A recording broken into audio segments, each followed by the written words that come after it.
Welcome to today's news discussion.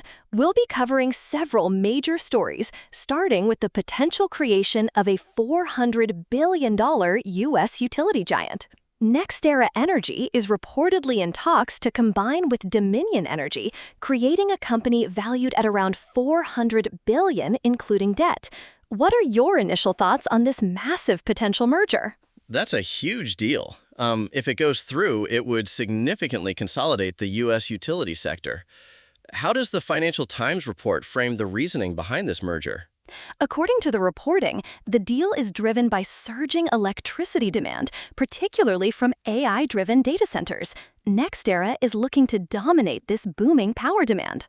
So the merger is largely driven by the increasing energy needs of tech infrastructure. That's interesting. What's the current market position of these two companies that would make them attractive for such a merger? NextEra Energy is already one of the largest clean energy companies in the U.S., while Dominion Energy has a strong presence on the East Coast, particularly in Virginia. Together, they would control a significant portion of the U.S. energy market. That makes sense. The combined entity would have both the scale and geographical reach to meet the growing demand. Are there any potential regulatory hurdles mentioned in the reports? The articles note that any such large merger would likely face intense regulatory scrutiny. The deal would need approval from various federal and state energy regulators. That's a significant challenge. How might this merger impact the renewable energy sector, given NextEra's focus on clean energy? The reporting suggests that the combined company would likely continue to prioritize renewable energy, potentially accelerating investments in wind and solar power to meet the surging demand. Let's move on to another major story. The Long Island Railroad strike has shut down North America's largest commuter rail system. That's right. The strike began early Saturday morning after unionized workers went on strike for the first time in 3 decades. Nearly 300,000 commuters are affected.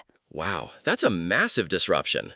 What are the main issues driving the strike, according to the reports? The articles indicate that the strike involves 5 unions and is related to various labor disputes, though specific details about the negotiations and sticking points aren't clear. I see. So it's a complex labor issue.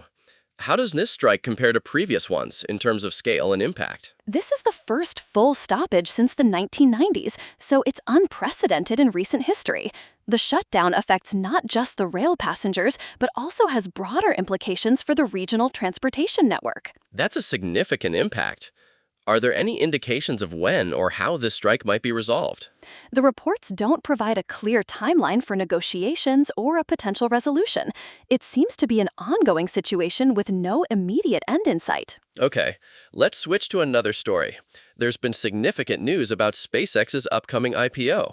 SpaceX shareholders have approved a 5-for-1 stock split, and the company is reportedly targeting a NASDAQ IPO as early as June 12 under the ticker SPCX. That's huge for SpaceX and Elon Musk. What does this stock split and IPO preparation indicate about the company's plans and financial status? The stock split makes shares more accessible to retail investors, and the IPO is expected to be one of the largest in history. It suggests that SpaceX is preparing for significant public scrutiny and is anticipating a high level of investor interest. That's a bold move. What are the potential implications of this IPO for the space technology sector and investors? The IPO could raise a substantial amount of capital for SpaceX, potentially funding further advancements in space technology and satellite constellations. For investors, it offers a chance to own a piece of one of the most influential space companies. That's a great point. Are there any warnings or cautions for potential investors in the reports? One article cautions that investors shouldn't rush in to buy, suggesting that the true value and potential risks of the investment need careful consideration. That's wise advice. Finally, let's discuss the UAE's decision to exit OPEC and OPEC+. The UAE's energy minister clarified that the exit was a sovereign, strategic decision based on a comprehensive assessment of their production policy and future capabilities. So it's framed as an economic rather than a political decision. What are the key factors behind this move, according to the UAE officials? The UAE's oil production capacity being limited to over 3 million barrels per day is cited as a significant factor. The decision is rooted in their long-term economic vision and evolving energy capabilities. I see.